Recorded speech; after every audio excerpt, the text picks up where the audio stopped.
Yo les amis, j'espère que vous allez bien. On se retrouve pour le débrief de ce match entre le Real Madrid et Mallorca. Victoire du Real Madrid, 2-0 les amis à la dernière minute. Le Real Madrid a gagné aujourd'hui à la dernière seconde grâce à un but sorti de nulle part de monsieur Jacobo. Jacobo qui pour sa première titularisation avec l'équipe 1 du Real Madrid marque son premier but les amis. Et sur une passe décisive de qui? Pastor Valero. Alors là les amis, j'aurais tout vu. Parce que si quelqu'un m'avait dit qu'un jour je verrais ce duo là les amis, cette charnière centrale Jacobo-Pastor Valero, j'aurais giflé la personne. Mais aujourd'hui les amis, Carlo Ancelotti l'a fait. Carlo Ancelotti l'a fait. Comme quoi, avoir beaucoup de blessés, ça aide aussi à voir certaines choses qu'on n'a pas l'habitude de voir. Parce que là, dites-vous que Valero, c'était son deuxième match de la saison avec le Real Madrid. Vous vous rendez compte, le gars, on dirait c'est un joueur de la Castilla, alors que non, c'est un joueur pro. Depuis longtemps, il a quel âge? C'est son deuxième match avec le Real Madrid. Et aujourd'hui, j'ai trouvé son entrée plutôt bon. Mais avant même de rentrer dans le vif du sujet, les amis, je tiens à vous dire que là, le Barça, ils vont devoir attendre. Parce que la façon dont on partait là, le Barça était déjà champion. Hein. Voilà, parce que la première mi-temps, on s'est fait taper 1-0 par Mallorca. On perdait 1-0 les amis par Mallorca. Et dites-vous qu'ils avaient fait seulement un seul tir dans le match en première mi-temps. Et ils ont marqué sur ce seul tir. Donc si le match se soldait sur ce score de 1-0 pour Mallorca ou même match nul les amis, le FC Barcelone aurait directement été champion ce soir sans même avoir joué le match face à l'Espagnol de Barça demain. Ça aurait été encore une humiliation en plus. Parce que déjà qu'ils passent leur temps à nous taper, il fallait encore qu'on aille leur donner le trophée nous-mêmes. Il manquait plus que ça. Donc aujourd'hui le Real Madrid, on a bien fait de gagner ce match, même si moi j'ai plus d'espoir. Parce que je vois mes frères madrilènes dire, oh, hein, c'est pas encore fini, la Liga ça joue, le Barça s'ils perdent leurs 3 derniers matchs, le Real Madrid peut être champion. Vous-même vous avez vu comment on a gagné aujourd'hui, non? Vous y croyez à ce que vous dites là? Moi, les espoirs bidons là, je suis pas là-dedans. Je sais que le Barça est déjà champion depuis avant même ce match-là. On savait tous. Vous voyez vraiment le Barça perdre les 3 derniers matchs? Non. Même le Real Madrid, déjà qu'aujourd'hui on a failli se faire chicoter. Imaginez les prochains matchs. La dernière journée du championnat, c'est face à la Real Sociedad. Donc attention, on a fait 39 tirs aujourd'hui les amis. C'est normal qu'on gagne. Si on gagnait pas aujourd'hui là vraiment, on aurait directement perdu le peu de dignité qui nous restait. Là, avec cette victoire-là, le FC Barcelone a toujours les 7 points d'avance sur nous. Si demain il gagne, c'est terminé. Voilà. Comme ça, moi, je pense même les Barcelonais, ça les arrange qu'aujourd'hui on gagne. Parce qu'imaginez, ça aurait été gai si on perdait aujourd'hui et qu'ils se retrouvent obligés de célébrer leur sac chez eux. C'est nul. Demain, face à l'Espagnol, en cas de victoire, ils seront sacrés champions directement. Et d'ailleurs, par rapport au match d'aujourd'hui, les amis, comme vous avez pu le constater, le Real Madrid, je pense qu'on n'a jamais eu une si longue liste de blessés depuis que moi je connais le Real Madrid en tout cas. Combien de blessés? Je crois qu'il y en a 11, 12 blessés même. Vous vous rendez compte? 12 joueurs absents. Il n'y avait aucun défenseur. Carrément, ils ont été obligés de faire monter Jacobo. Pastor Valero a enfin joué aujourd'hui à cause de ces blessés-là. Le gars, il avait joué seulement un match depuis le début de la saison. Il a fallu que tous ces gens-là se blessent pour que le gars, il ait du temps de jeu. Ça montre à quel point le Real Madrid, vraiment, on est en galère de joueurs. Heureusement que pendant le match, pendant que j'étais là, énervé devant ma télé, pendant que Mallorca a bien 1-0 là, j'ai vu la petite bonne nouvelle, voilà. Hussein a signé avec le Real Madrid, c'est bon. Ils ont conclu un accord, le deal a été signé. Franchement, ça fait plaisir, même si c'est pas ce qui va nous sauver la saison prochaine. On a vu toutes les recrues qu'on a fait cette saison-là. Kylian Mbappé est venu, Hendrik est venu. Est-ce qu'on est allé quelque part? Non, saison blanche. Voilà. Donc moi, je m'enflamme même plus avec les recrues qu'il y aura là. C'est juste que ça fait plaisir de savoir que la saison prochaine, notre point faible de cette année-là sera renforcé, c'est-à-dire la défense. Défensivement, ça va être beau. Et en plus de ça, il y aura un nouveau coach. Donc les gars, ça fait plaisir. C'était la seule bonne nouvelle aujourd'hui. En tout cas, pendant qu'on se faisait chicoter, je dis bien. Bref, ça c'était une petite parenthèse. Le match d'aujourd'hui, les amis, face à Mallorca, personnellement, je m'attendais à un match compliqué parce que Mallorca, avant ce match-là, ils étaient 9e. Donc là, aujourd'hui, ils étaient venus dans l'objectif de prendre au moins un point, les amis. Match nul ou victoire. Parce qu'au moins, s'ils réussissaient à prendre un point, ils allaient passer 8e au classement. Et avec les derniers matchs qui restaient, ils allaient tout faire pour aller chercher l'Europa. Malheureusement, pour eux, ça a tenu jusqu'à la dernière seconde. Pastor Valero et Jacobo en ont décidé autrement. Voilà. Pour une fois, je peux dire que Pastor Valero, il nous a délivré. Franchement, est-ce que vous vous rendez compte? Pastor Valero nous a délivré, lui et Jacobo. Vous rêvez pas, les amis, c'est la vie réelle. Voilà, c'est le Real Madrid de 2025. Aujourd'hui, dès l'entame de match, j'ai vu un Real Madrid très dangereux devant. Surtout que voilà, Hendrik était titulaire aujourd'hui. Il jouait devant avec Kylian Mbappé et Arda Güler était aujourd'hui en tant que 10, comme par hasard. Vous voyez pourquoi à chaque fois je traite Carlo Ancelotti de cancre? Le frérot, c'est dans les matchs qui sont pas importants là qu'il nous met Arda Güler en tant que 10. C'est dans ces matchs là il joue son coach intelligent. Sinon face au Barça il aurait pu faire la même chose, hein, mais non. Donc Arda Güler aujourd'hui il a joué en tant que 10 et parfois il partait sur le côté, mais en tout cas son poste dès le départ c'était en tant que 10. Je le voyais souvent permuté avec Jude Bellingham. Et d'ailleurs le fait qu'il joue en tant que 10 aujourd'hui a permis à Hendrik d'avoir beaucoup d'occasions. Il y a même une occasion que Hendrik a raté en début de match. C'est Arda Güler qui le fait l'ouverture. Jude Bellingham fait la passe à Arda Güler et Arda Güler fait une passe en profondeur pour Endrick. Endrick vient dans la surface. Le défenseur de Mallorca le pousse. Malheureusement, il n'y a pas pénalty. J'ai même pas compris pourquoi l'arbitre n'est pas allé voir là-bas. Mais en tout cas, on va dire que voilà, nous on n'a pas le droit de parler d'arbitrage maintenant. J'ai pas envie de me casser la tête avec les histoires d'arbitre. Donc clairement, dès le début, les amis, le Real Madrid a affiché la couleur. Endrick, il avait l'air vraiment en jambes. Et je voyais un Real Madrid qui avait la possession de balle, mais malheureusement, comme d'habitude, voilà, une possession stérile. On est resté dans ça encore une fois. Mallorca, ils ont pris le ballon. Ils sont allés claquer un but à la 11e minute. 11 minutes, les amis. Ce que vous voyez là, les amis, ça résume le Real Madrid de cette année. Face aux petites équipes, et quand je dis petites équipes, je parle des petites équipes de Liga. Pas le FC Barcelone. Le Barça, c'est le grand maintenant. Face à ces petites équipes-là, on a beau dominer, les amis, mais c'est que des dominations stériles. Dès qu'il y a un petit moment où l'adversaire reprend confiance, bim, il y a but. Combien de fois c'est arrivé cette saison? C'est notre passe-temps. Heureusement que la saison est terminée comme ça, au moins les mots de tête là vont diminuer. Vous-même, vous êtes témoin à quel point j'ai souffert cette saison, les amis. Ma tête vraiment laisse tomber. Et il fallait voir comment Mallorca, ils ont marqué ce but-là. Une défense complètement passive. Je vous mets quelques captures. Au début de l'action, on voit Jude Bellingham devant le porteur de ballon du Mallorca. Toi, t'es devant le porteur de ballon. Qu'est-ce que tu fais? Arrêtez. Enfin, moi, je comprends même pas pourquoi le Real Madrid, il y a plusieurs actions où ils sont là, ils regardent l'adversaire. Même face au Barça, c'était pareil. Ils partent jamais sur le porteur du ballon. Jude Bellingham est là, il le regarde. Le gars, il lâche la balle. Il fait la passe à son copain qui est sur la ligne de touche. Et dès qu'il fait la passe, il l'enchaîne avec une...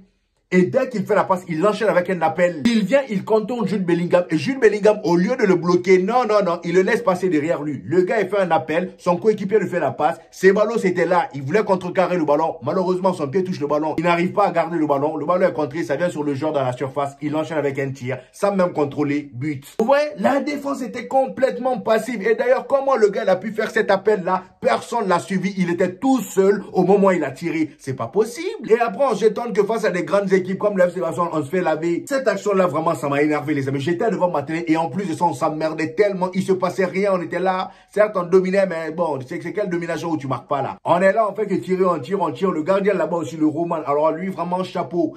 Et d'ailleurs, lui, il est bizarre, hein, les amis. Je sais même pas comment Mallorca se débrouille. Dites-vous, je sais pas si c'est vrai, mais je suis allé voir un peu les informations par rapport à ce gardien-là, le Léo Roman. Apparemment, le gars, depuis le début de la saison, il n'a pas joué plus de 5 matchs. Le peu de matchs qu'il a joué en Liga là, c'est souvent face au FC Barcelone et le Real Madrid, comme par hasard. Et on se rappelle, face au FC Barcelone, la dernière fois, il les a dégoûtés. C'est le match où le Barça enchaînait des tirs là, comme s'ils étaient en guerre, voilà. Ça enchaînait des rafales, mais le gars, il arrêtait tout. Il arrêtait tout. Et aujourd'hui, encore une fois, il a dégoûté Kylian Mbappé, Arda Güler et Luka Modric. Parce que eux aussi, ils enchaînaient des tirs. Le gars, il était partout.